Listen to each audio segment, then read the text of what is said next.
This is the house that Monty and Claire built. I think it's something that many of us can do with crap bits of wasteland in London.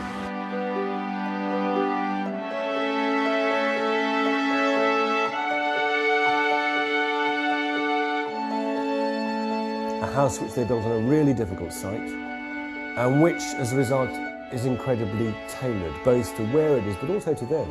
It's a place full of integrity because it reflects who they are as much as where it is. They bought the land for 40 grand, and for 170 grand, we built this house.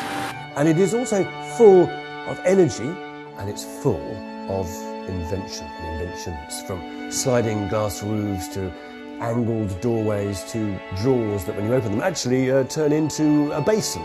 Extraordinary little details that I've never seen anywhere else, made out of bits of Land Rover and bits of yacht. There's lots of stuff here to take away, lots of ideas that can be used elsewhere, and that's all down to Monty. He is a true Renaissance man, an engineer in the proper old-fashioned sense of that word. So, lots of things here to take away, lots of things to learn from. Welcome to Monty's world of building technology.